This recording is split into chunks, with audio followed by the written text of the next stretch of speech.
Welcome, my friends, to another YouTube version of the BjjBrick Podcast. I hope you enjoy the show, and if you do, please subscribe to the channel. So here we go. Thank you for listening to the BjjBrick Podcast. We'll be bringing you Brazilian Jiu-Jitsu and good times. We hope to flatten your Jiu-Jitsu learning curve, help you get the most out of your grappling ability, and meet your goals both on and off the mat. Welcome back, my friends, to episode 217 of the BjjBrick Podcast. I'm Gary. I'm here with my partner in crime, Byron. How are you today, Byron? Gary, I'm doing great. We have been described by many person as the queso and salsa of the BJJ and no-gi podcasting world. Well, I'm definitely the salsa, yes. Because I'm a little bit spicy. I would have to say you're kind of cheesy, so you'd be the queso. Dang it. Well played, Gary. I do tend, if I have both in front of me, I don't know how to phrase this without sounding weird already, dip into both. But I do prefer the queso over salsa, typically. You prefer queso over salsa? Like, if I have 2 cups of it, the queso will get hit a little harder. I mix them, too. Yeah. I have heard a story that you actually drink queso. Is that true? That is not a true story. Okay. That's just one of the many myths that are surrounding this podcast.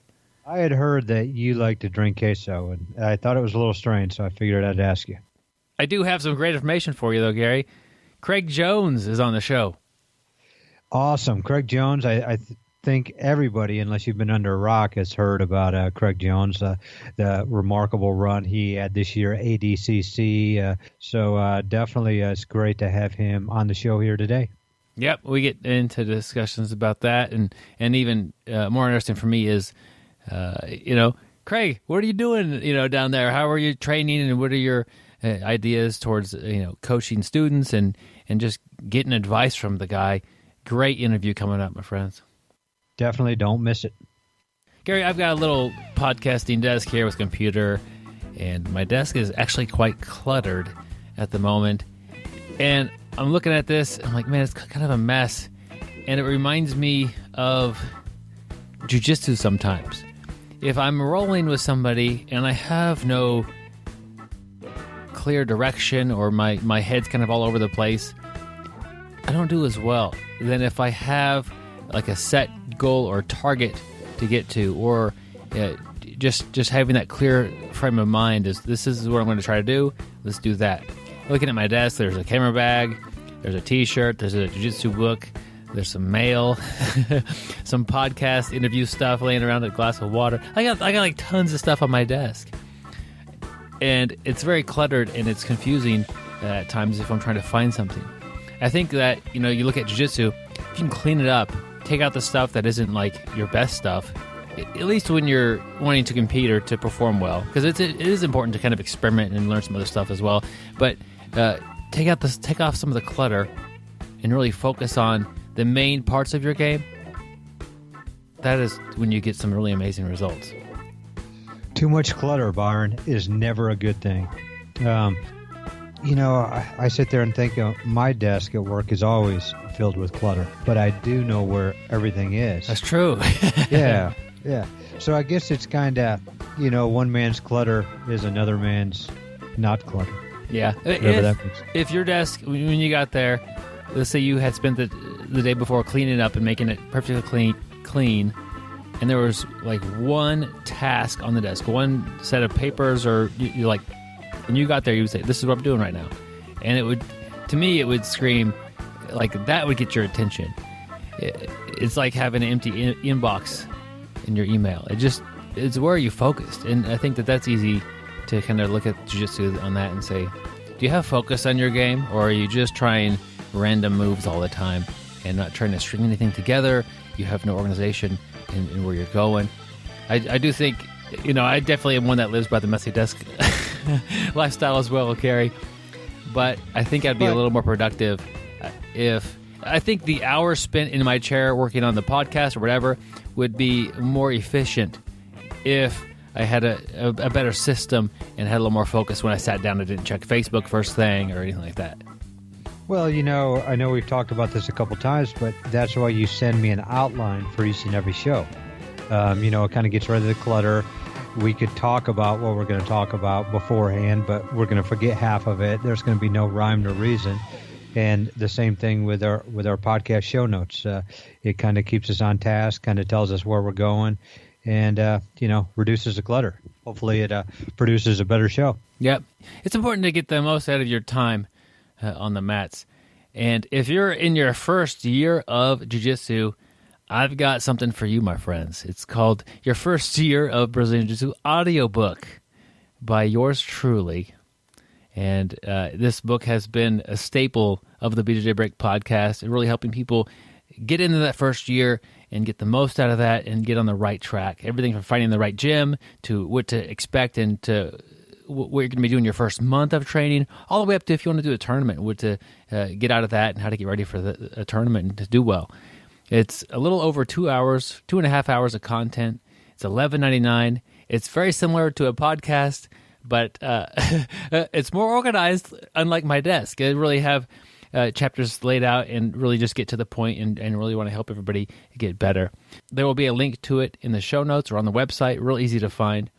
It's $11.99. The money that we get from that goes and helps keep the podcast going strong, my friends. So thank you so much for that. There's also a thing on there where you could donate a little bit more. That's been happening more and more. Definitely appreciated the people that kick in a couple extra bucks.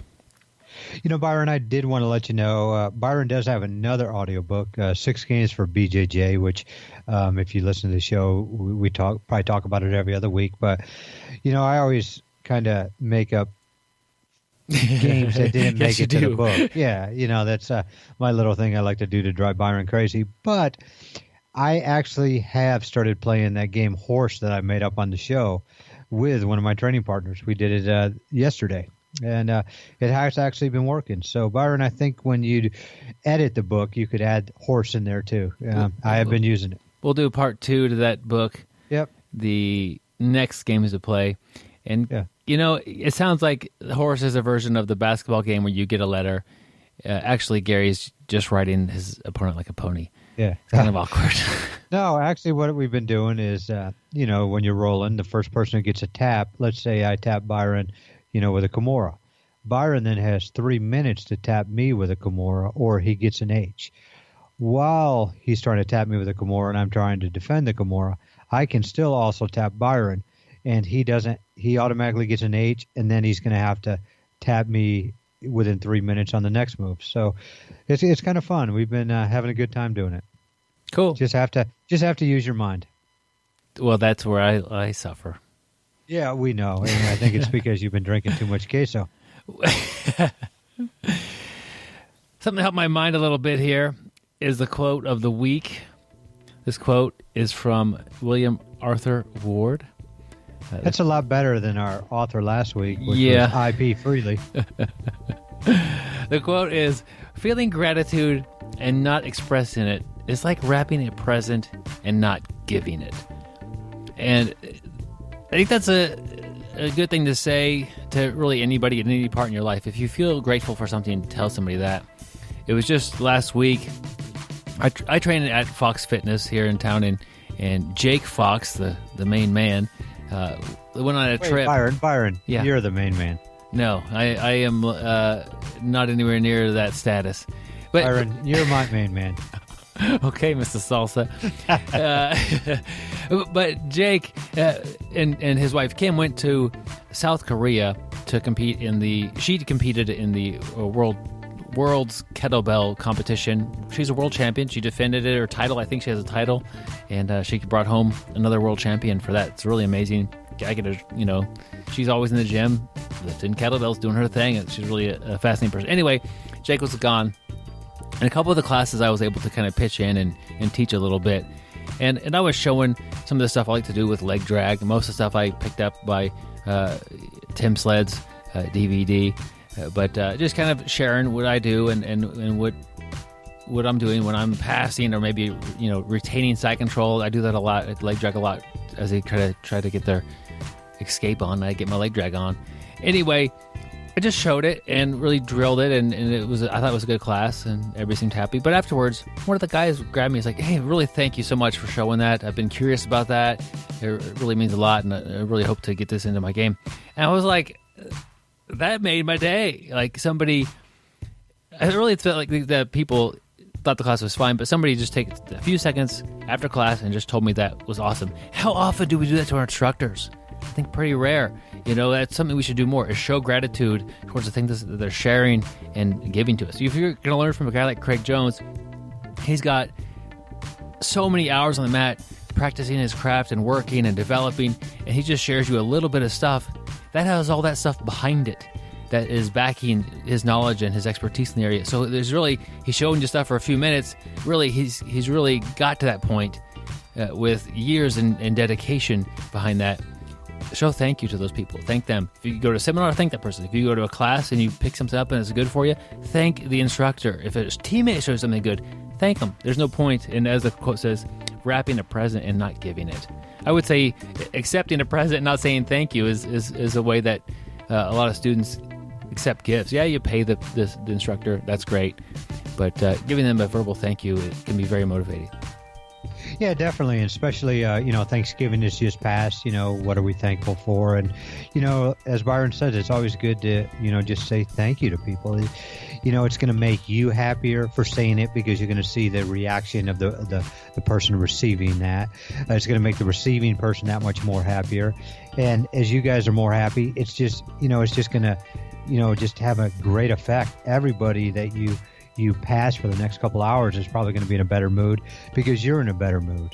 So definitely don't ever be afraid to give thanks to, your training partners. Even don't ever be afraid to just say thank you to your training partner. He may not have taught you something today, but hey, the guy is training with you. He's getting on the mat with you and you're having a good time. I mean, we don't show up to jiu-jitsu not to have a bad time. We wouldn't be doing it. It's, we do have fun doing it. And, when you get up off the mat, thank your partner. Hey, I appreciate the roll. Thank you. Yeah, I think that's something that we do here locally pretty well is after the roll, you thank the person and you accept the thank you and you say it back regardless of what happened. It could be, somebody day one versus, rolling with somebody who's been on the mat for 15 or 20 years and typically the person with the more experience, just because they're used to the situation, hey, thanks for rolling with me. I had fun. You're doing good. And usually the person that's newer will follow that and thank them for their time as well. But that's not automatic behavior when you're trying to. It feels like the guy's trying to kill you. Like, oh, thanks for rolling. Like it takes it back to another level of appreciation and teamwork. Yeah, I'm going to actually try to make that my goal for the coming year is to just tell everybody thank you each and every time I roll with somebody. Gary, I think you do. You're very grateful. I don't know if I do, but I think I'm going to do that. And each time somebody submits me, I'm going to say thank you. I mean, because in all reality, every time I get submitted, I'm learning. I'm learning something, and without being submitted, your game's going to get stale. Okay, I'm going to stop you right there because that's really a cool idea. But how do you do that without sounding like a little bit sarcastic? Okay, Gary, let's just say caught you in a guillotine. You fought like crazy to get out. You almost got out, but then you end up getting caught and you get tapped to guillotine. I mean, your facial expression is going to show it all. If you've got a really smug look on your face and you're saying thank you, they're not going to accept that.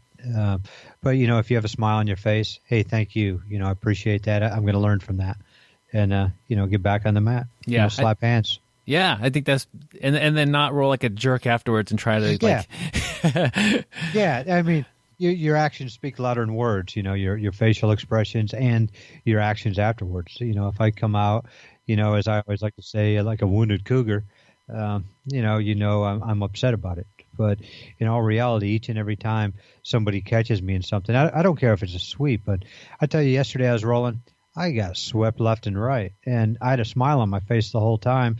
Because it gave me something to work on. Why am I getting swept like this? And, what am I doing wrong? I've got something I need to work on. And, I was happy about that. Gary gets swept so much they call him Dusty. Actually, they called me the janitor. The janitor. Cleaning up. That's the guy doing the sweeps, I guess. Yep. Yeah, I guess you're right. Yeah. All right. Without any further ado, we're really excited to bring you Craig Jones. Here we go. He is the most interesting grappler in the world. After winning ADCC, Barbara Walters interviewed him, and she cried. He once got lost in the Amazon jungle. He had a flying armbar on an anaconda. Word on the street is he once escaped Alcatraz by shrimp growing. During The Ultimate Fighter, Dana White often calls him for a pep talk. I don't always listen to podcasts, but when I do, I prefer the BjjBrick Podcast. Stay sweaty, my friends. All right, my friends, I'm happy to bring Craig Jones to the BjjBrick Podcast. Craig, welcome to the show. What's up, guys? We're happy to have you. This is real exciting. Definitely, you've recently turned a lot of heads with your performance at ADCC, but you've been on the mat for many years. But could you just give yourself a quick little introduction of who is Craig Jones? Well, I've been training probably 11 years now. But when I started in a smaller city in Australia, Adelaide.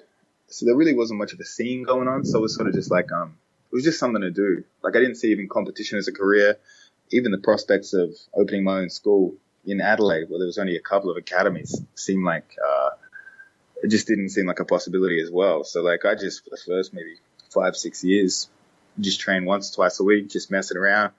I was a pretty terrible student, actually. I was just showing up to open mats, rolling, doing a lot of no-gi only. So I'm not a good role model in that respect. But I remember I took a trip to the States in 2013, and I just saw what the sport was over there. I got my ass kicked as well. I remember I went to Cabrini, and I've never been tapped that many times in my life. And I saw sort of how popular jiu-jitsu was there, and like I envisioned the same happening in Australia. So I really started dedicating myself to it, trying to get in on the ground floor with the scene here. I mean, we still had some successful guys like Kit Dale sort of paved the way for everyone, especially homegrown athletes. But that was sort of how I got started in jiu-jitsu and how I progressed to where I am today. So it's just been really lots of hard work for the last 4 years trying to catch up to the American and Brazilian counterparts. Yeah, well, looks like you have arrived, Craig. So you mentioned a trip in 2013 to the United States, and you really had kind of an eye-opening experience rolling with people at Cobrinhas, but you found that motivating instead of demotivating. Yeah, well, it was a bit of both, right? It was, I actually love that. If I've ever gone to a competition, got my ass kicked, traveled around, someone's beat me up, like, I really find that motivating. Just like I'm a really competitive person, but I guess it motivated me to work hard, come back and measure myself against those guys again. Because like I went to the States in 2013. I won the San Francisco Open at purple belt, but it was like, no disrespect to the guys in the division at the time, but it was like in the scheme of things, it was quite an empty division talent wise. I remember one of the best guys actually didn't make weight that day, so I got very lucky. But then I trained at Cabrini. I did a training camp for the Pan Ams and got my ass kicked at Pan Ams. I competed at Pan Ams first round. Hunter Ewald, a few of you guys might remember him. He submitted me in like 20 seconds. So it was quite heartbreaking after putting in all the work. But again, it made me realize that in Adelaide, I wasn't even training properly. Like obviously I was just showing up once, twice a week and rolling. Like there's no way I could have competed with the professionals in America. So it's sort of it was heartbreaking, but it sort of fixed everything I was doing wrong. So, okay, you started off training really just once or twice a week, no gi for 5 or 6 years. Oh, no gi and gi. Yeah, okay. I would do both, but I guess a lot of lower belts just love no gi. Why do you think that is? I'm not sure. I mean, I think it's just, especially if you're not doing heel hooks and stuff and the more advanced no-gi techniques, and if you're not doing wrestling, I think it was simpler, sort of less handles, less complicated. Jiu-jitsu is hard enough, and then when you throw the gi into it as a beginner, you're like, man, I'm never gonna get good at this. I see both. I see the new people that really are attached to the gi, and then I see the new people who are a little afraid of it, and they maybe just the idea that they could escape a little bit easier without the gi on, maybe? Is that... I think so, yeah. I think it's a lot more forgiving. You know what I mean? Like you can, if you're like, especially for a younger guy, if you're athletic, and flexible, you might be able to slip out of things a bit easier. You might be a bit harder to hang on to, especially when it's sweaty. Because when you roll against a higher belt in the gi, it's just like a slow death. Do you know what I mean? You see a lot of no-gi guys tap higher belts, but you rarely see lower belts on a competition scene beat the higher belts. You know what I mean? I feel like the belts really mean something competition-wise in the gi, and in no-gi, sort of anything could happen. Some of the other factors besides just flat-out skill, strength, speed, and endurance, and those kind of play in a little bit more so, perhaps, maybe. You'd be more to answer that than me, but yeah, I kind of pick up what you're saying, I think. Could you describe your game, the type of techniques you like to play, or maybe some of your strategy? Well, actually, since Purple Belt, I've probably been working on this Z-guard style of, it's sort of like half guard. Like I found I never really liked playing the underhook half guard because I've always been a lanky guy, I guess like pretty physically weak compared to a lot of those muscly smaller guys. So I always found like if I tried to play underhook half guard, it was a rough time. I got a skinny neck, so I get guillotine, dust. So sort of like I like the idea of having the knee up there to keep some distance. But instead of the traditional sort of knee shield where you rest the knee on the pec, I found myself playing quite a low knee shield, so like right on the hip. And that's the main guard I play now. And another factor is I play it on people's weaker side. So a lot of people will pull half guard and knee shield, and they like to play it on the opponent's right leg. I like to mix it up and throw it on the left leg. I actually just did this because my first coach was left-handed and taught everything on that side. But in retrospect, I think it's very good strategically. Like it's great to play an offensive guard on a side people spend maybe 10% of their training time in. So I think that's led to a lot of submissions. But from that guard, I love like upper body attacks, definitely. I love the shooting a triangle from there off the overhook. I love attacking arm bars, using kimuras for sweeps. And then obviously no-gi submission only. I love the entries to the leg locks from there. I find it quite easy to get the single leg X position and make some cool transitions, even attack the inside heel hook on the same side as the knee shield. So to get this kind of straightened out in my mind, because it is audio, you're saying the kind of the funny side, the side that nobody really plays as much. So it'd be your right knee that's kind of blocking my hip movement. Yeah, exactly. Right? So it's like, so like I like to play the overhook on their left arm. And given that most people are right-handed, I find like I'm taking the overhook with the right. So I've got to, like what people would imagine, they think I'm strong or something, but it's actually, I'm using my right hand overhook on their weak side. So like it just adds to the effectiveness of it. And are you left-handed or right-handed? Right-handed. So you mentioned that it was really your coach was left-handed, and your coach wanted to maybe work passing on that side, and so you developed your guard on that side. Is that right? Kind of. Like he was left-handed, but he would teach offensive guards on the opposite side to what people are used to. You know what I mean? Like he found it more comfortable on that side. I didn't even like at the time. I just sort of, you mirror your coach, right? And I've always been pretty lazy, so I've always been like, I've not tried to develop the same attacks on both sides. So he taught it on that side, and I just practiced it on that side. Yeah. I'm thinking about just personally, on the mat for myself. I have guys I train with whose guard, if I try to go to my left, I can't pass that guard. But if I go to my right, a lot of times it is a little easier. And, the passes may be a little bit different for me one way or the other, but playing to the sides definitely has a competitive advantage or strategic angle to it. Oh, for sure. For sure. I think that's why, like, I reckon competition, I would have hit the triangle choke on that side a stack of times. But had I applied it on the other side, I definitely don't think it would have been as effective. People would be more comfortable, more used to dealing with it. And you just kind of, you mentioned that you worked this guard because you didn't prefer the underhook half guard. I look at the underhook half guard, and I don't play that much either. I don't play that on purpose. If I'm working an underhook half guard, this wasn't my plan A or B. I'm kind of in a bad spot. But you have to be tough. I mean, those guys, they kind of get beat on for a few minutes before they pull their sweep off, it seems like, and that's just not something that's real that fun for me. But you find this style of a Z guard takes away some of the negative effects of a regular half guard. Yeah, definitely. Just getting a different look on a different angle. You know what I mean? Like I agree with you as well. Underhook half, that's a grind. And like, I think I'm quite lazy, and I'm like, it looks like hard work. I'd rather like trick the guy. Yeah. Take me to ADCC this year. What was your experience like? Maybe starting at the training camp and then getting there. All right, yeah. I just trained in Melbourne for it, and actually, like, jiu-jitsu is obviously my full-time job. And when I say that, I mean I'm teaching classes, multiple classes a day.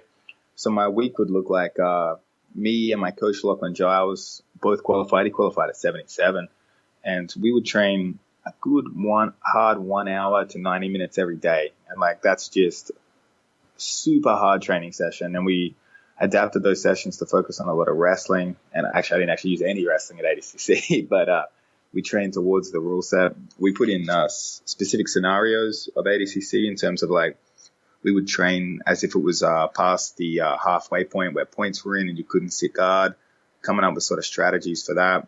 But yeah, just one hard session a day. And for me, I fitted in a lot of strength and conditioning because although I qualified 12 months before the event, and I did the 88 kilo division trials, even though I was about 80 kilos. So what's that? That's about 18, 19 pounds underweight, I think. My math could be off. And my coach Lachlan did 77. We had a fight in the gym and he beat me, so he got to do the 77. So I spent a lot of, after qualifying at 88, just stacks of time trying to pack on the weight because I learned my lesson. I did the same thing last time.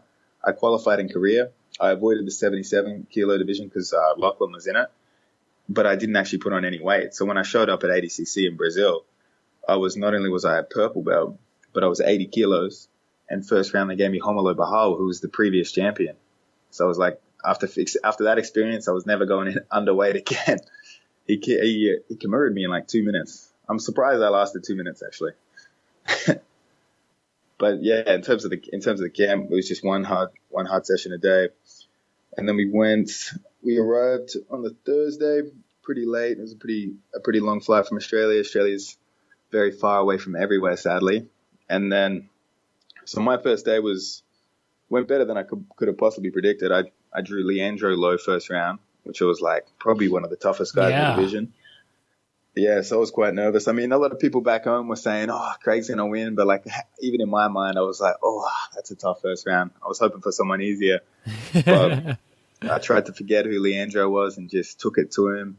My logic was that like, although he's probably one of the greatest gi grapplers of all time, and he did beat Gordon Ryan, like I really had to have faith in my nogi game and in my leg locks, and just had to have faith that I did have more experience training nogi. I really believe that. I believe like amazing guy, amazing athlete, would have done a huge nogi camp, but I've been training for the ADCC rule set for 3-4 years. That's probably my predominant training style, I would say. So like I had faith, took it to him. I was able to get a heel hook. I think I did some good damage to his leg, but being Leandro, he doesn't tap to anything but chokes. So he just let that pop, ripped his leg out. I was able to, the next time I shot a leg lock entry, he cleared the knee and I used it to sweep. He was avoiding me getting the sweep points, so turned to turtle, took his back in the turtle and choked him. And then the second round, Murilo Santana, who a very famous guy, probably not as famous as Leandro, but definitely one of the toughest guys in the world. And given his low passing style, I knew it was definitely going to be a tough matchup for me, even after having beat Leandro low.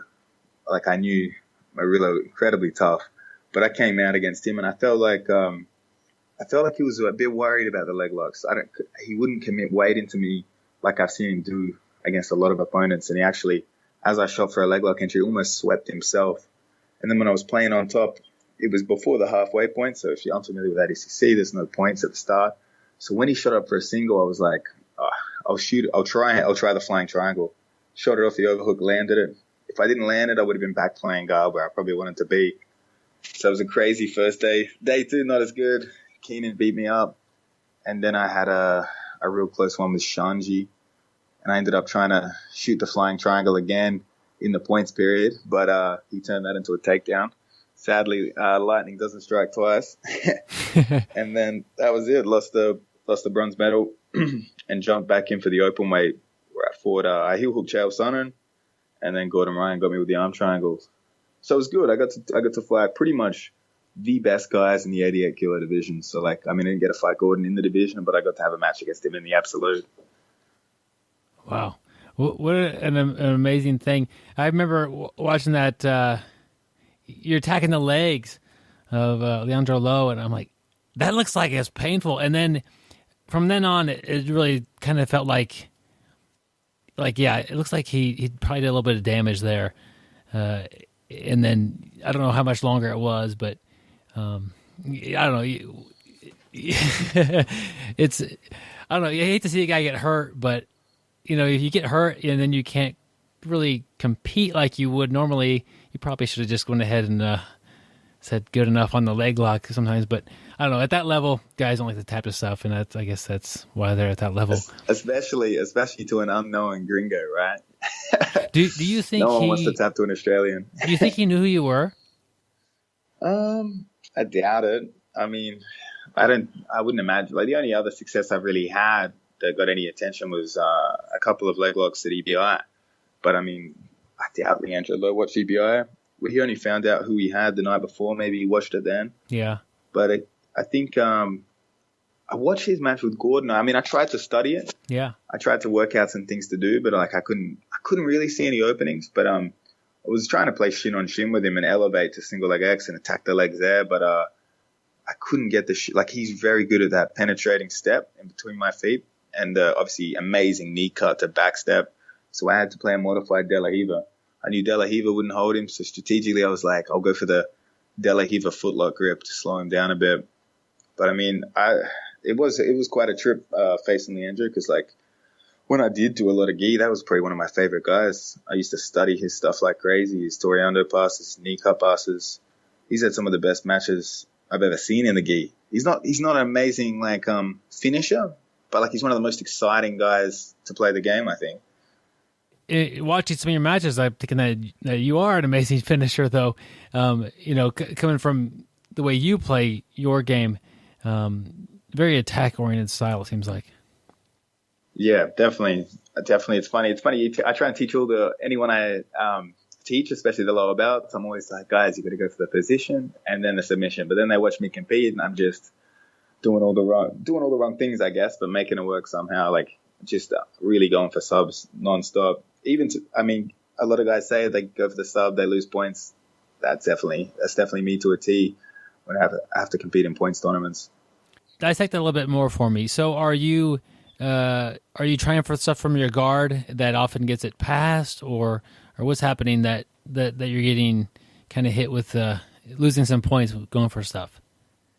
I guess just a top and bottom. You know what I mean? Like, you see the Komodo trap on top or something, you shoot it, they end up sweeping you off it, or like, again, get past. I think I've been doing this style for so long, like it's just attacking the submissions from guard, that definitely early my jiu-jitsu suffered for it. Like, I'd be taking high risk moves from the guard and getting past. But I just didn't adapt my style, and I think my guard retention or failed submissions has just improved a lot. So I think that's what saved me. Spending enough time in those bad positions where you miss the sub. Everyone's been there. You shoot the triangle, you get stacked past. You shoot the triangle the wrong time, you know what I mean? Yeah. But I wonder, looking at your game, you like to play half guard on the kind of the opposite side, attacking at times that don't seem conventional. Do you think that throws people off as well? For sure. When I take that overhook on the weak side, it's just like, if we switch sides and I was attacking the overhook, they would see the triangle a mile away. You know what I mean? Something they felt a million times, but attacking on the weak side, they feel safe when they're not. So yeah, that saved me. But I mean, I couldn't get it. Like, I was trying to get Leandro to come down into my Z guard, but I just couldn't get him down there. Like, he passes very head high. So it was quite challenging to get him to those areas I wanted him to. So how long was between those two matches? Was it? So when I got the feed, it was like already over. It happened in the middle of the night, 2:00 in the morning, and they were all already done. So was 10 minutes go by between those, or was it longer or shorter? A fair while. So they did the way ADCC run it is they would do every first round match of every weight division, starting at the heaviest through to the lightest, and then they start again, heaviest guys second round through to the lightest. So it was quite a while. Actually, coached Lachlan in between my matches, so like he had a 15-minute battle with JT Torres where he ended up losing by 2, but it was a real close match. So I mean, I had time to coach go back, warm up. It was definitely allow you a lot of time. So he probably observed some of your game, and that's why he wasn't passing the way you thought he would. Yeah. I mean, it's funny I had to face those two guys because, like, I mean, everyone's seen the BJJ scout videos on those guys. Like, I've studied those guys so much. Well, that's definitely an advantage. You're at the level where that happens, where you could scout out your opponents and learn about them before you hit the mat with them. But yeah, for sure. That's not a common thing for people. Not at all. Actually, it's funny because I study them to steal their game, not to beat their game. That's always been the point I've been at. You know what I mean? But now, after ADCC, I'm probably the level, the amount of high-profile match offers I've been getting. It's like now I have to study them to beat them. It's funny how things shift so quickly. Yeah, that's an interesting shift that I haven't really thought about. 99.9% of us are looking at someone's game like yours to try to figure out how to make that work in my game. How does my half guard work backwards, and how could I get a good overhook on that side? And really, once you get to the same level as somebody, you need to be looking at, well, if they're doing that to me, how do I pass that guard on the wrong side and avoid it anyway, or whatever. It's an interesting switch that you make it once you start observing your actual competition. Yeah, definitely. It's going to be a big adjustment. So when you competed at the lower levels, did you just go in and just see how it just focus on your own game versus really worried about other people because it was harder to scout them out? Yeah, definitely. I mean, it's a catch-22 with scouting, right? I mean, at a lower level, you might see the bracket, you see your opponent, you look him up online, he sees really, really good at one thing. And that happens at the lower levels a lot. Guys are very, not one-dimensional, obviously very good in other areas, but they're very good at something. And you go into the match and you're like, I've got to avoid that area. And it's actually comes to your detriment. So you don't actually implement your game because you're worried about one aspect of their game. That was a big factor back then. But nowadays, I guess it doesn't matter so much because the guys you face at black belt, quite often they're so famous, you know their game anyway. Yeah, it would be like like somebody looking at you and say, okay, I have to avoid the Z guard, and so you have somebody who's a very good guard passer decide to pull guard against you, and then it's like, well, their guard's not their main thing, and so you're passing a guard that's certainly not their best thing, and it worked against them. I think you got to be very, very careful of that. So it's like even when I face the famous guys now, obviously in the back of my mind, I know what they're good at, and in a way, I want to avoid it, but at the same time, I want to be confident enough that I can implement my game anyway, and it's going to work. Do you know what I mean? Like, yeah, Murilo, Santana, obviously one of the best guard passers in the game, but I have to have faith that the Z guard will work. You know what I mean? If I played it any other way, it might be to my detriment, and that happened a lot for me at lower levels. So I'd watch those. I'd look up a guy in the bracket at purple belt and be like, oh, I got to avoid this, and maybe it meant that I played a game that was different to what I'm used to and I lost. So I tried to start just not really looking up who my opponent is, not even look at the bracket really. You know what I mean? Like try not to care about that and have faith in my own jiu-jitsu. Yeah. But that's definitely a skill because as you get up and up in the ranks, you begin to know who people are straight away. So it's like, it's like a mental obstacle. I guess the first time I fought Homolo, so terrified. There was no chance I would beat him. You know what I mean? I have to be pure luck. But these days, it's like, I think it's a skill and it definitely takes practice. Some guys, straight out of the gates, they start fighting the legends and they win straight away. I don't know how they have the confidence to do that. Whereas to me, I had to face them in competition, train with them a lot, try and understand that they are human and these guys are possible to beat. Wow, it's really cool to hear you talk about that transition from going from really good at jiu-jitsu to top of the food chain, competing at the world stage. And what that's like, that's just really a fascinating step to make. Yeah, it is a crazy step. I mean, if you're dedicated to competition, you always think one day you're going to be on that level. Like you think it, believe it, you try and believe it. You know what I mean? But you don't actually know if you ever will make it to that level. And then when it happens, it is a bizarre experience, bizarre shift in everything, in every aspect. Yeah, I think that's a like you're saying, I've got to throw my Z guard at him and see, if it works or if it's going to work against that person. I think that's something that we could all do at any level. If you've got a good butterfly guard or a good knee cut pass, whatever, if you can get to your game and it works, great. And if it doesn't work, well, then that person is going to beat that part of your game. And as long as you're able to try, if that's your strongest part of your game, well, you fought a smart match and you did your best, but they were just better than you that day.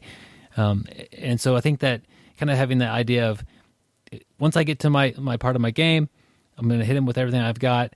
And if it's, if they're that much better than me and I got nothing on them, well, then it's not my match today.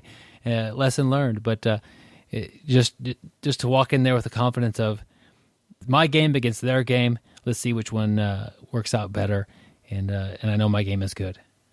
Yeah, 100%. So, I think it's the same way you got to approach training. I see a lot of guys in the lower levels, like especially blue belts, they start to get good at one thing or effective at one thing, and they're happy. They're like content with that level of success. That obviously no one enjoys being tapped, so they just stick to what they're good at, constantly trying to smash the white belts. You know what I mean? But it takes a certain type of person to get good at something and then maybe try something new. Get tapped by guys, fail at things that fail against guys that they would usually beat if they play their A game. Do you know what I mean? And those are the guys that take it to another level. And doing the same in competition, I think, applies as well.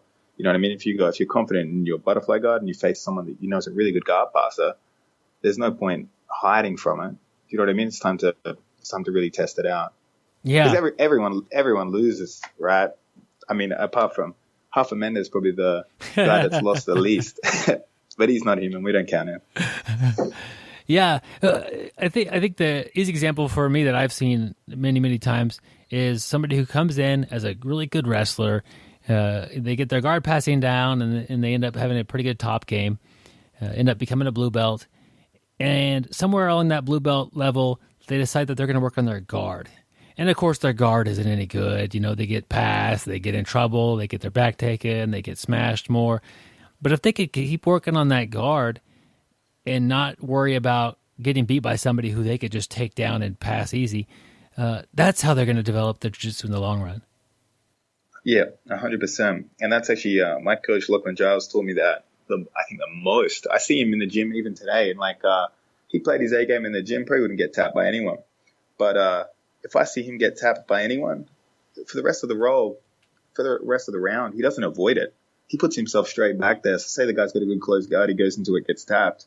It'd be easy to just step aside and try use your A game to beat that guy down, sort of walk away with that moral victory.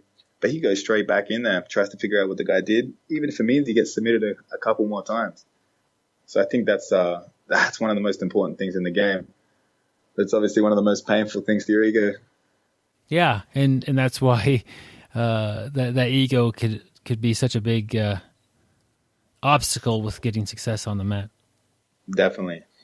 What was the transition from training a couple times a week, pretty casually, but wanting to be good, to really picking things up and taking this as a serious activity? Well, the transition was just that trip to America, really. Like the gym I was training in, I was young, I was sort of athletic, so a couple times a week I could still be at the top end of the gym. So I could go into the gym and beat up those guys. And a lot of guys that have never traveled might be at a lower level school, but they believe their school's like one of the best in the world. So it's like I trained there. The guys would always say how high level the gym was. I'd never traveled, trained anywhere else. Like in that gym, cross training wasn't allowed in the city, so I never really got exposed to anything else. So I sort of was young, had this idea that I was at the higher level of a gym that was a high level gym. But I would be training twice a week, and then when I went to the States and got painfully reminded of how that wasn't true, I came back and was just like, I gotta dedicate myself to this. Like I was doing a psychology degree at the time, so I completed the degree but didn't go into a placement to become a practicing psychologist. But I was like, I wanted to get good at jiu-jitsu, so I just dropped that off, took a part-time job, and just trained every day. Like even when there weren't classes on, me and my friend Lachlan Warren, we would just be in the gym watching instructionals, practicing moves. At the time, it was sort of like the Berimbolo had just well, it had been out for a couple of years. It hadn't really hit Australia yet. So like, well, I went over there, got my back taken with that a bunch. So I just came home and just maybe even 6 to 9 months, just drilling birimbolos every day, trying to figure it out, strategize to come back the next year. So that was really the shift. It was sort of, I guess you say don't have ego, but I guess it was ego driven. It was like, oh, my ass kicked. I wanted to go back and do well. Yeah. I think so the ego could be a good thing and a bad thing at the same time. If it's motivating to train harder and get better, that's definitely a good thing. If you went over there, you got your butt kicked, and you didn't want to have that experience on your ego again, there's an easy way to not have that, and it's just to avoid it. Yeah, very, very, very true. So that was kind of a little summary of your ADCC experience. So what are your plans maybe for next year or the times ahead as far as grappling, jiu-jitsu, MMA? What do you have that you're looking at? It'll still be jiu-jitsu focused, okay. But right now I've been teaching a lot, like here in Melbourne. Like, I mean, I say it's a lot for a professional competitor, I guess, but I've been teaching every morning at 6:30, a couple lunchtimes a week, and a couple nights at one of our other gyms in Collingwood. So like, and teaching privates and stuff, trying to make enough money to support the lifestyle. Obviously not getting rich, but and trying to balance that with training. So like, I know if you're not competing, teaching is a dream job. But when you're competing and you're trying to train professionally, it's just like any other job. It does get in the way of your preparation. So like with the ADCC, and I got a little bit of fame, I guess, in the jiu-jitsu world because of that. It's opened the doors for like better sponsorships, seminars. I mean, even putting the price up for private. So my real goal is to cut back the formal teaching and spend more time as dedicating myself as a proper athlete. You know what I mean? Like, it could be easy to, like, especially in Australia, just to start a gym and start teaching full time and try and make money. Even if, like, obviously I didn't win ADCC, but build off the names of the people I beat. But rather than that, I'd rather keep this lifestyle going and sort of focus on using what I've accomplished to give myself a better preparation for next time. So that's the focus. And using ADCC, obviously I've had the plans are some super fights. I can't talk about who the opponent is, but I've been talking to Polaris for a big matchup next year. In terms of this year, I've got the EBI Openweight tournament, and I'll jump back into the IBJJF for the No-Gi Worlds. Sadly, no heel hooks there. So, all different rule sets. It's, grappling, you're trying to submit each other, obviously, but learning and really finding the benefits of the rules. How big is that? Oh, it's huge. It's huge. I mean, I'm not a believer in that old thing where it's like you train in the gi's going to make you better at no-gi. I think it did. I don't know if it did, but back in the day, I think obviously the gi guys would beat the no-gi guys because more people did gi. And there's a bigger amount of people doing gi, obviously there's going to be better athletes. And when there were so few dudes doing no-gi only, the gi athletes could easily transition to the ADCC rule set and win. But I think the sport's really evolving. And I got to give credit to, Eddie and Danaher's guys. They're blowing up the submission only scene and the no-gi only scene, and guys really training for the ADCC rule set. So I really think that for your camp, you need to only train what's coming up next. So like if you're training for ADCC, don't even put the gi on. I think it's a waste of your time, right? I think maybe you could put it on once a week. I think if you're training for EBI, there's no point practicing wrestling. There's no point showing up to wrestling class. Your energy could be better suited towards 100% focus on EBI. So that's how I really do it. Like whatever's next. Well, say I might have a couple tournaments lined up. So say like I've got EBI absolutes. I might be doing an ACB tournament in Russia, and I will have the No-Gi Worlds at the end of the year. So like whatever's next is the exact rules that I prepare for, and I think about enrolling. That's the way I structure it. Yeah, it seems like there is a transition where you basically described it as the vast majority of submission grapplers, jiu-jitsu athletes are training with the gi on. So sure, when you get them doing competitions without the gi, the really good guys are also wearing the gi, so they're also doing great.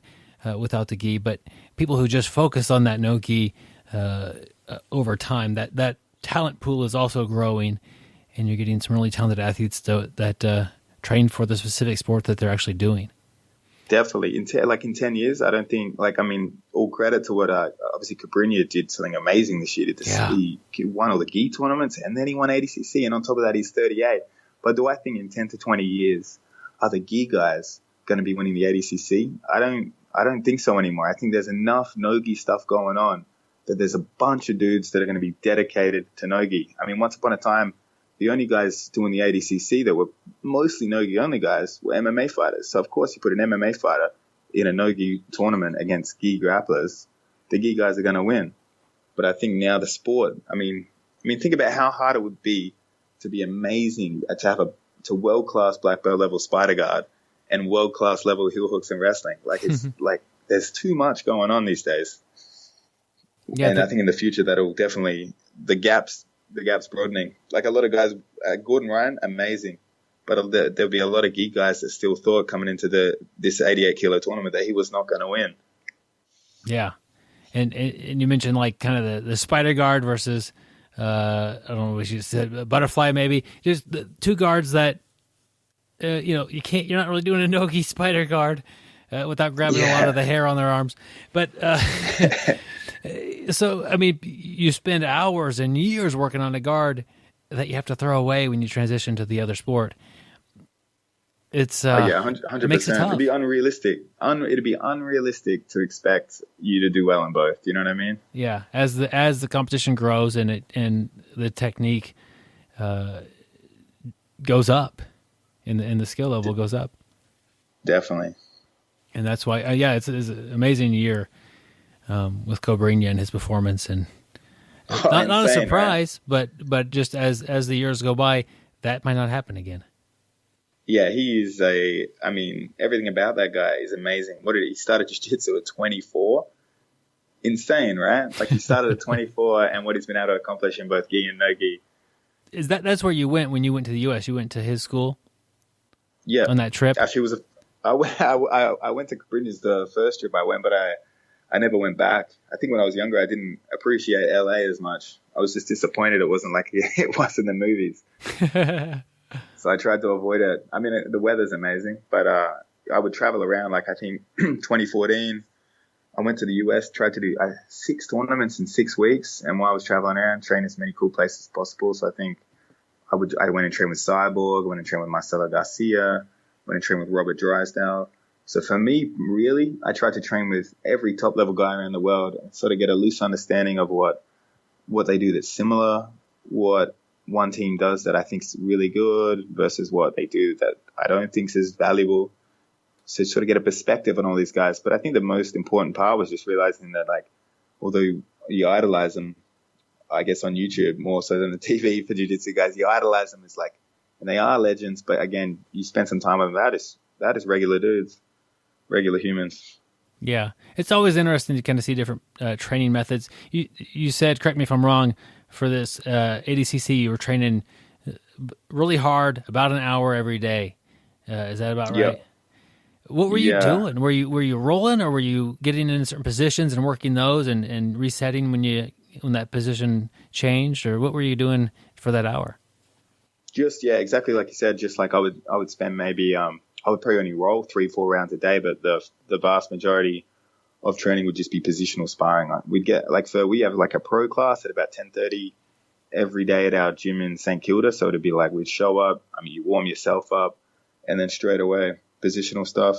Especially with ADCC, I think ADCC overwhelmingly guys with really good wrestling wins. Someone like Rafa Mendes, when he won it, he came along really as obviously done wrestling, but a pure jiu-jitsu guy. He was so good at jiu-jitsu, he just submitted just about everyone, and then he beat Cabrinha in the final. I think that's it's very hard to do. I think a lot of guys need to really strategically use the wrestling. So train lots of wrestling for it. Luckily we've stolen some good Russian wrestlers, because sadly in Australia no one knows how to wrestle, so we have to bring people over for it. So those guys definitely helped us out. And then if you want to understand how important wrestling is for ADCC, I think just look at JT Torres, his run to his 77 kilo title. Wrestling was the factor that allowed him to win that. Yeah. You mentioned that you guys don't wrestle there much. Do you guys have like school programs with wrestling or? Nothing. If you ask someone in Australia what wrestling was, they'd think you were talking about The Undertaker. Well, yeah. So, what are the youth combat sports that people do there? Nothing really. You know what? Muay Thai is pretty popular because we're so close to Thailand. So a lot of Thai people have come over to teach Muay Thai here, but more or less, very small amount of boxing, very small amount of wrestling. Everyone's here crazy about the bull sports, but they're crazy about rugby and Australian rules football. So there's really combat sports get no attention. There's barely any judo here. I think we've had a couple of successful judo athletes, but again, nothing like even America. So we don't have, there's not much going on. It's definitely no combat sports in schools either. Nothing that would even resemble wrestling. Huh. I think that, getting people to do that young has a huge ripple effect. If you wrestled when you were a kid and you may not have enjoyed it, but you look back with fondness. You make your kid wrestle too. This is or football or any sport. Like a lot of adults don't do sports. They work, and so it's hard to find a sport as an adult sometimes. And that's the great thing about jiu-jitsu is that a lot of people do find it as an adult. But if you're able to do this as a kid, by the time you grow up and have kids yourself, you want them to do the same thing you did a lot of times, I think. And not having that in a school system or having that be there, it does have that ripple effect or not ripple effect if it's not even there. And that's too bad. That's why I think that the growth of martial arts, jiu-jitsu there is going to be really continue to be big.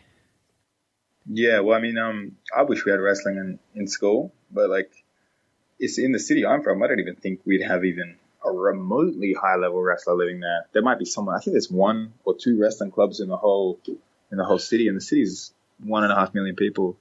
So it's just it never took off here. But I think wrestling is probably one of the hardest sports in the world. It's one of the most grueling things I've ever done. For anyone that's done jiu-jitsu and thinks that's hard, you should try a wrestling class. The warm-ups alone will scare you. Yeah, wrestling is a different experience. You mentioned that you're kind of a lazy grappler. I'm a lazy guy myself, but there's really not a lot of lazy wrestlers. It's going. You've got to push the pace all the time in wrestling. Oh, 100%. 100%. You can't take a step backwards, really. Yeah. And they're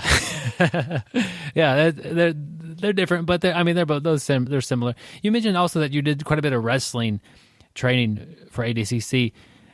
So what does that even mean? Is that working on takedowns wrestling, or were you actually working for top control and not letting them get back up, or what do you mean by doing wrestling training? Yeah, well, I guess I mean just takedowns, battling for takedowns. But the coaches we had are quite I'd say definitely wrestling specific coaches. One of the coaches has trained jiu-jitsu a long time, but there are definitely moves you have to pick and choose. You know what I mean? There's some moves in wrestling where I'd be like, I couldn't do that on the jiu-jitsu mats. So that's been the battle. He does train jiu-jitsu. He's pretty good at jiu-jitsu, but obviously not to the same level as me and my coach. So it's sort of what was cool is it was sort of he would be trying to show us moves that he thinks works in jiu-jitsu, and we're trying to work back and forth. But even just learning wrestling, there's some things that those guys do in terms of grips and controlling the body that I'd never even been taught in jiu-jitsu, but they translate there. Ways to control the ankle so guys can't rotate. I found it very interesting. So I guess although it was grueling and horrible to train, I definitely found it very interesting watching, trying to learn things. I find myself on YouTube watching a lot of college wrestling matches before the ADCC. I've just been resting now that I've been lazy since the ADCC. Do you think you could you pick up stuff very well by watching it, even on YouTube? Yeah, I think if you watch it properly, right? I mean, anyone can sit there and watch a highlight reel. You watch any of Stuart Cooper's ADCC highlight reels, you're going to see some amazing stuff, but you're probably not going to learn anything. I think where you learn is like you're watching a match where not much happens, but you're trying to identify any sort of grip battles they have. And then when there's a transition, like go back, freeze frame, trying to see the progression. That's really how I like to learn things. Because like to me, I mean, you go on Instagram, you see some moves, and you're like, there's no way that would work. So it's like, or you see some instructionals on YouTube. Anyone can put anything on YouTube. It's the old thing, like you'd be like, oh, I just don't think that move would work. But I love trying to pick up techniques that have been done in high level competition. That's where I really like to find some interesting stuff. Because I mean, directly in front of you, like say someone sweeps, let's say Leandro low, they sweep Leandro low. We're like 100%. I know that's a valid move. I know that's worth spending some time on. Yeah. So I think there's something that YouTube has a little bit of hard time communicating sometimes is you look at the technique and you break it down frame by frame, each little thing that happens.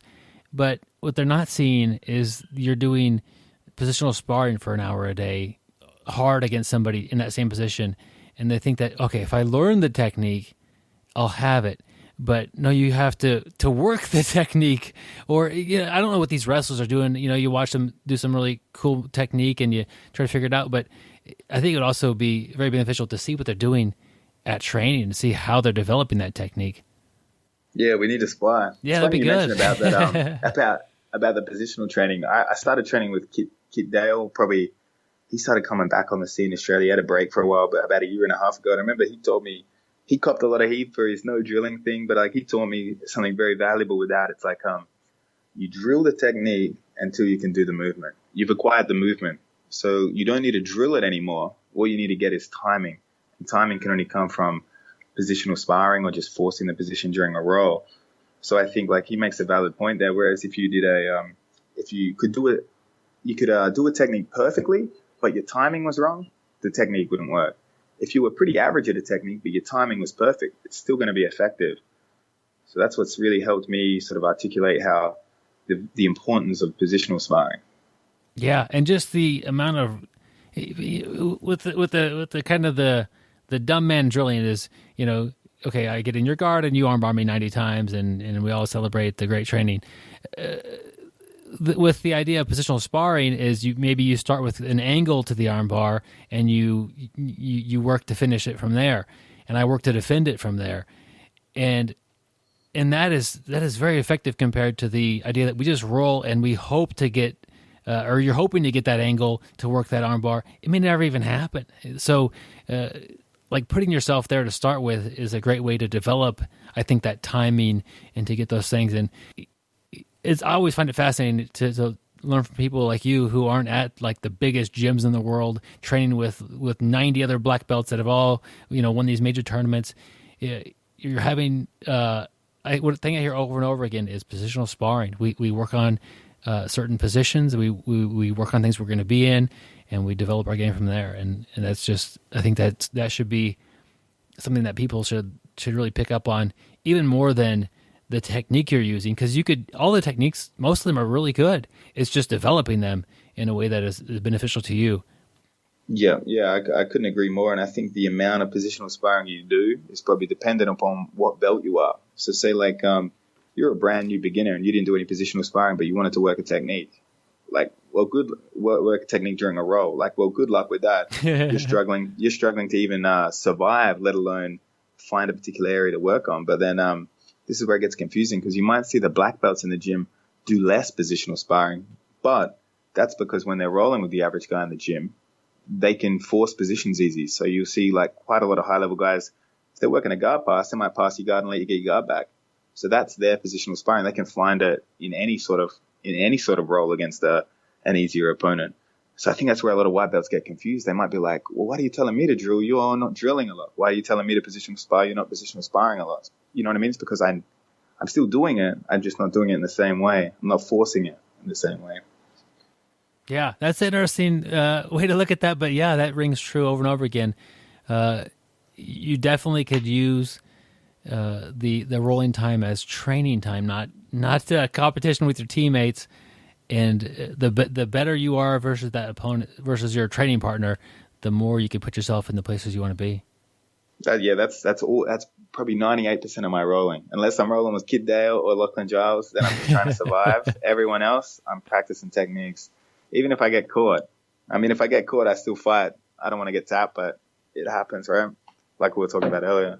Yeah, and the same as, we're talking probably most of the time about offense and getting those to work. Same thing with defense. If the first time you're trying to figure out how to get out of a triangle choke is in a competition, you're not going to have much luck. You need to do that in training. You need to spend those hours in Kit Dale's triangle and in, that helps you when it actually matters. What was that? I said that guy doesn't have a triangle. He just wins.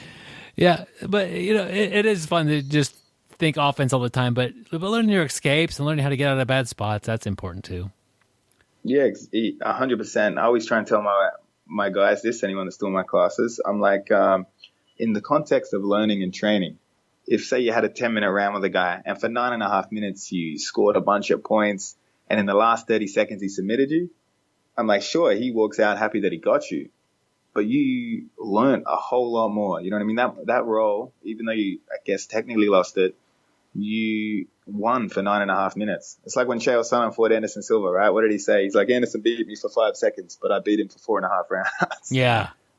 I think it's the same. And if you redefine what success means in the gym, you're going to find a lot more success in the competition mat. So like if you show up to training every day to try and get the submissions and not get submitted, you're going to be capped. You're only going to reach a certain level.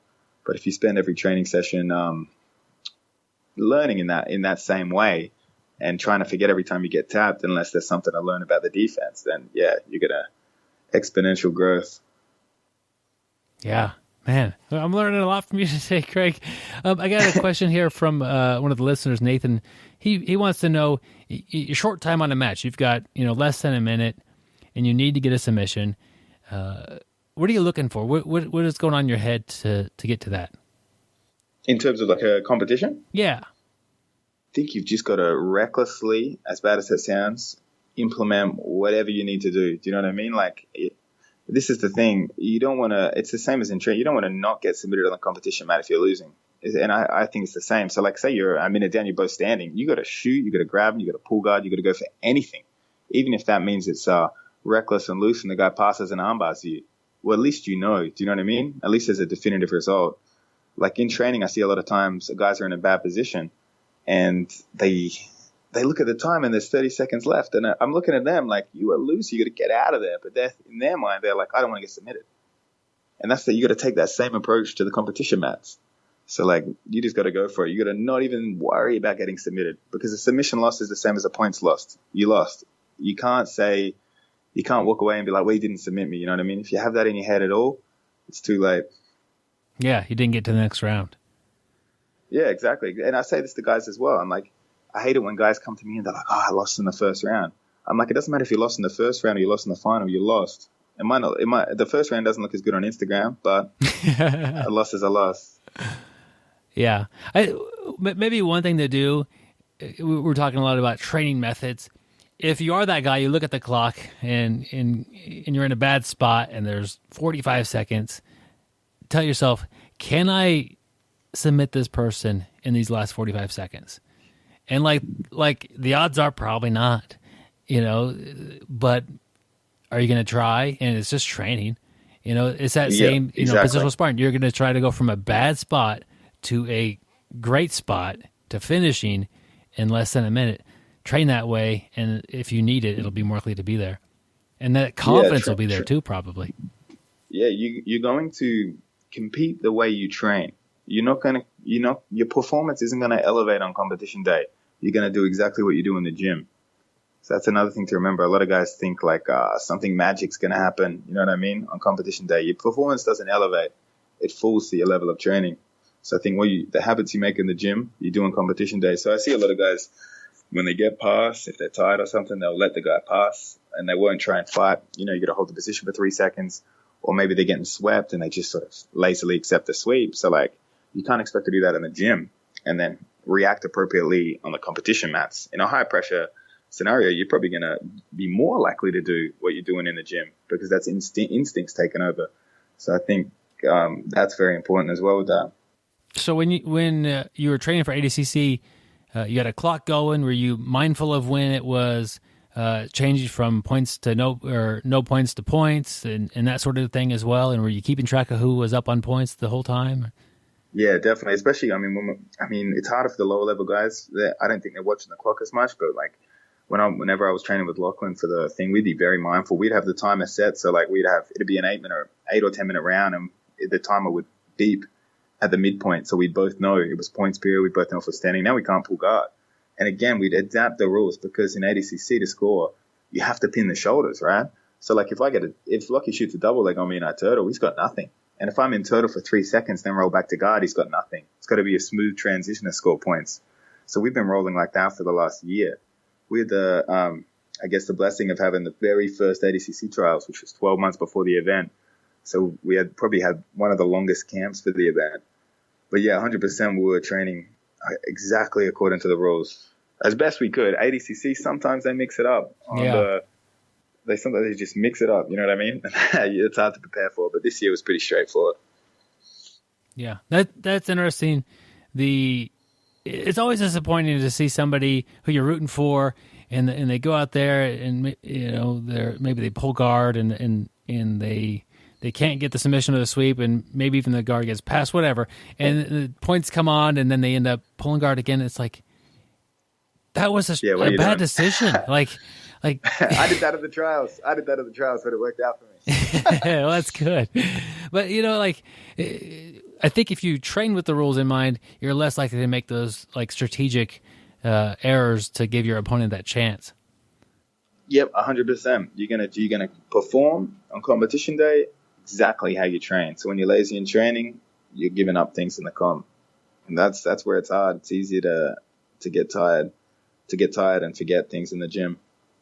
Craig, I want to be respectful of your time. I don't want to keep you too much longer, but you mentioned that you trained 1 or 2 times a week for quite a while. We got a lot of grapplers out there who are busy people. They're working, they're going to school, they have families, and they do train 1 or 2 times a week. What advice do you have for them to get the most out of their training? Just have a narrow focus. You know what I mean? Like most jiu-jitsu schools are teaching a new move every day. And I'm guilty of that as well, because that's, from a business perspective, that's what appeals to the larger amount of people. But if I teach you a cross knee pass, you're not going to be able to do it. You're not going to drill it for 5 minutes to be able to do it tomorrow. Do you know what I mean? You're going to have to narrow down your focus. If you're training 1 or 2 times a week, to acquire a technique might take up to 6 months. So I would narrow things down and be like, all right, if I'm on top, I'm doing this pass. If I'm on bottom, I'm using this guard. And that's the way I think you train. And as well, the less time you have to train, the more time you should focus on a pass or sweep drill or a first points drill. Because to me, if you look at a high level match, say for example, you look at an average black belt match, if the guy gets his guard pass, he's lost.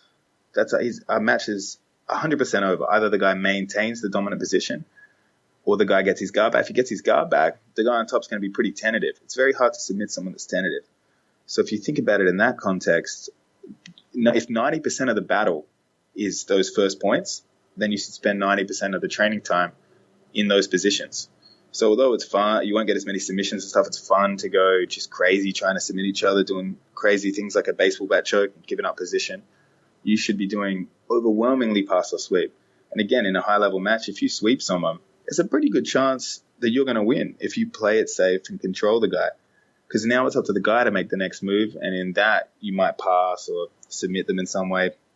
But if you think about jiu-jitsu like that, if you think about what the real battle is, it's not as fun, but that's the best way to spend your time training. Craig, a little bit deeper into this, if I'm training 1 or 2 a week, and every time I show up I learn something completely different, how do I still benefit from that knowledge that I'm trying to pick up and try to develop my own game at the same time? If it's completely different to what you're doing, you could write it down, try and save that memory for later. If you write something down, you're more likely to retain it. You could film yourself doing the technique and then put it on a database, put it under a folder. Maybe it's like, I don't do this because I train every day and I'm always working on things, but I would say like, that'd be a good way to do it. Because maybe you say like, you drill the technique in class, you can positional spar it and whatnot. But when it's time for your training time, you focus on what you're practicing. If you keep moving around to the next move, you're going to have trouble. And I would also say in training, one of the best things you can tell white belts is don't try and submit each other. Just battle for position. If I tell one white belt to just think about positions and slow it down and try and hold positions, and against the guy that's going wild for subs, the positional guy always wins. So I think that's definitely important in terms of that. So like if the guy teaches a technique, it doesn't mean you now are working on that technique. You can just put that aside. You can either disregard it completely. Maybe it's something crazy. I would just disregard it. Yeah. I think that's a situation a lot of people are in, is just, 1 week it's rear naked choke, the next week it's armbar from guard, the week after that it's a takedown, and it's a little bit difficult sometimes. And most of that information is worth knowing. It's just you can't learn it all and be proficient at it showing up once or twice a week. Remind yourself that there's a different spectrum to how much you are good at jiu-jitsu. There's like, if you put it from 0 to 10, 0 would be you don't even know the move exists, and 10 would be like a world-class, technique that you have, and 5 is maybe you're proficient at your own level. And there's value to gaining that 1 or 2, the awareness of the technique, and that way you could kind of see it coming before it hits you totally on the blind side, write it down or do a little video and help you remember it a little bit. There's a lot of value to knowing things, even if you're not really good at them, just so you're aware. Definitely. Case in point, a baseball bat choke. That was something I would recommend but I wouldn't recommend you go for it unless it's the Hail Mary or unless you're on top. Helps if they have a gi on too. Yeah, that's why I took the gi off those damn baseball bat chokes. Oh, that's fun. Hey, Craig, do you have any sponsors? Is anybody helping you? I know you got a lot of big plans coming up as far as competitions and things coming up. You got anybody supporting you out there? Yes, we got a gi brand. It's actually a strength and conditioning brand in Australia as well. It's called MA1 Apparel, so you guys can find that online. I've got a distributor for jiu-jitsu and MMA gear in Australia called Fire Life. I believe they're in Asia now as well. So like on that website, you'll find a bunch of gear. You also find MA1 stuff. And a tape company sponsors me, Saru Tape Company. So that's available in Australia as well for everyone listening down under. All right. And where could people find you training? Where? Absolute MMA St. Kilda. I actually on the road for the next couple months. I'll be in the States. I'll be, where am I going? I'm going to a bunch of different places, but obviously my coach, Lachlan Giles, will be here. Kit Dale will be around the place. So if you're unlucky, you might have to roll with him. So you're traveling, and that's really cool. So really you could be at a gym anywhere near anybody. You got to kind of keep up with that. Where could somebody keep up with you on social media to see where you're at? The best would be Instagram. I'll pretty much put everything on Instagram, so you guys will find me at Craig Jones BJJ. But I'll usually have a good amount of information about where I'll be next and stuff. So you might be able to, if I'm nearby, I'll definitely post that I'm doing a seminar somewhere, or even if I'm just training at a gym. All right. Well, we'll put links to that, and recommend you go follow Craig on Instagram. And if he's near you, go train with the guy. Sounds like a lot of fun and a lot of knowledge that you're willing to share with the world as you travel. Thank you, man. Thanks for having me. That was some good questions. Yeah, I enjoy you and Kit Dale. In jiu-jitsu, we talk about like a brotherhood or a family, and the difference between like just a casual friend and people that you end up training with and you develop that brotherhood style relationship with is that you could tease each other.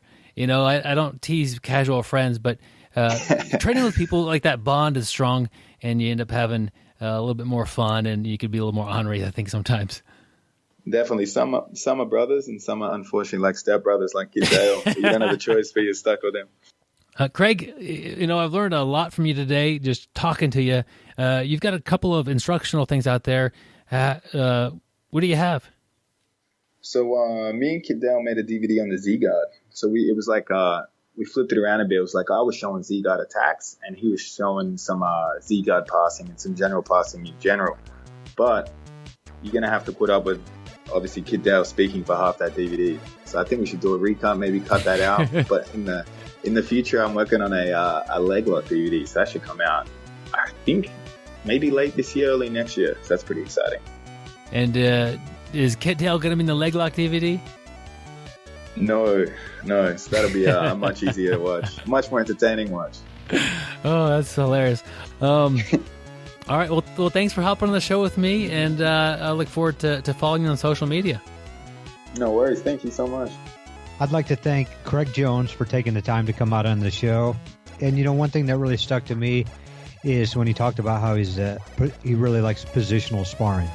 And it seems like a lot of the people we have interviewed, especially the higher level people, it seems like they're all really like positional sparring. And, I know I've said numerous times, I think that's a thing I don't do enough.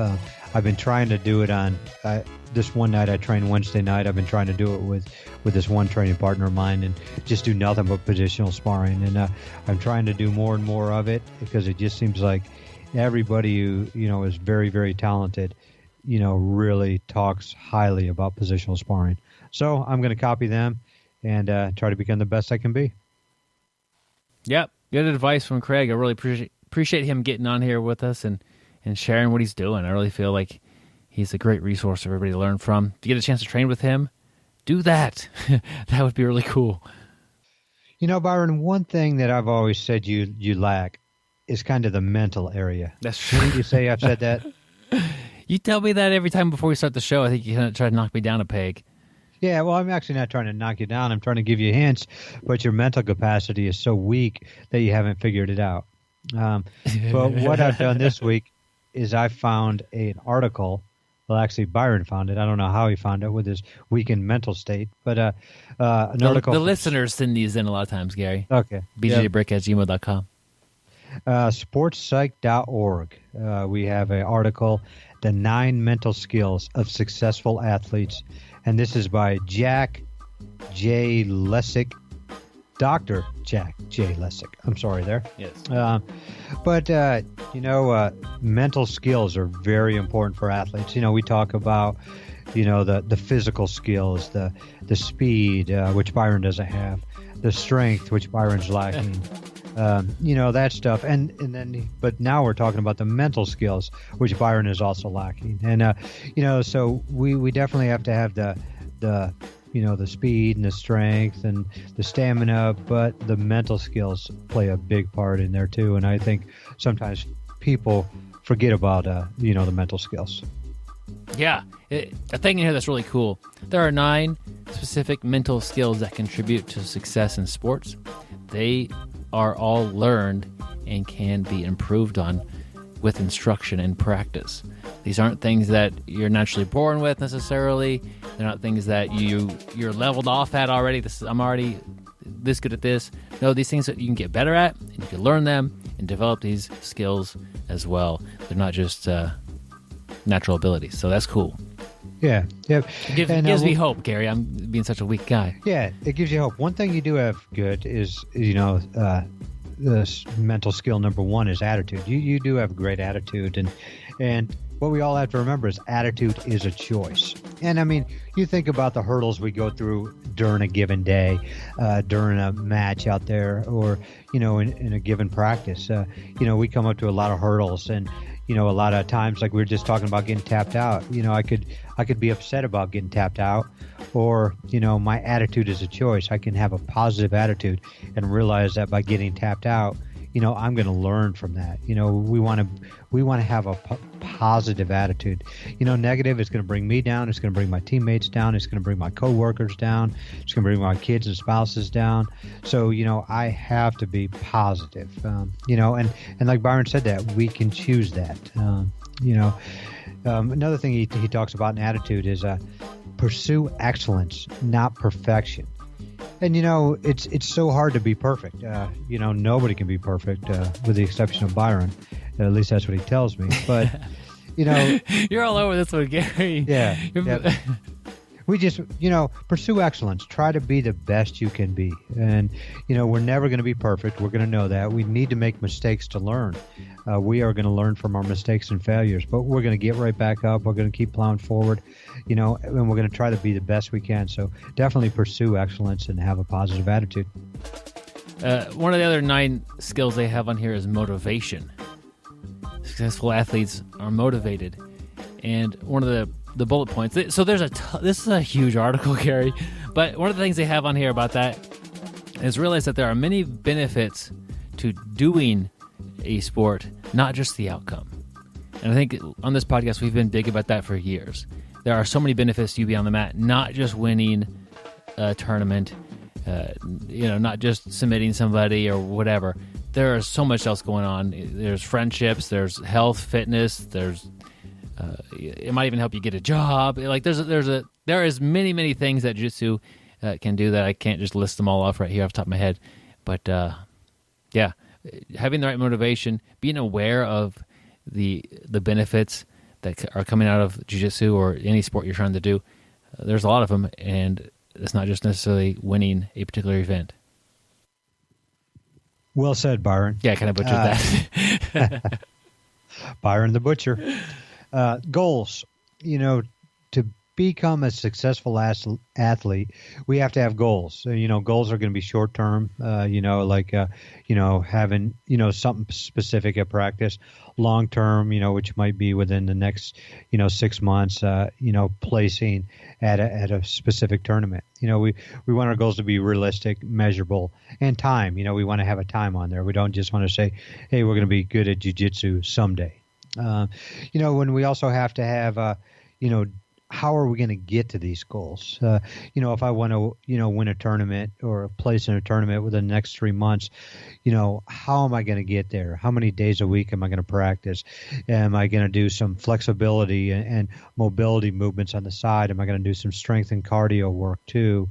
Am I going to train at, different gyms? Am I going to, to get different training partners and just different things like that. So, I have to have it written down. My goals have to be measurable and, like I said, time-oriented and realistic. So definitely make sure you've got goals and commitment to those goals. People skills is another big thing to have that helps you. I think that's anything. really big. That is big. That's, I didn't even say huge, Gary. But I could take this a million different ways. Skills with your coach, skills with the teammates, also off the mat people skills. Your family, your friends, other people, co-workers, whatever. Having good social skills, people skills with those people is important to your on-the-mat success as well. If your spouse doesn't really realize the level that you want to get to in jiu-jitsu or perform at, they may not feel like they're supported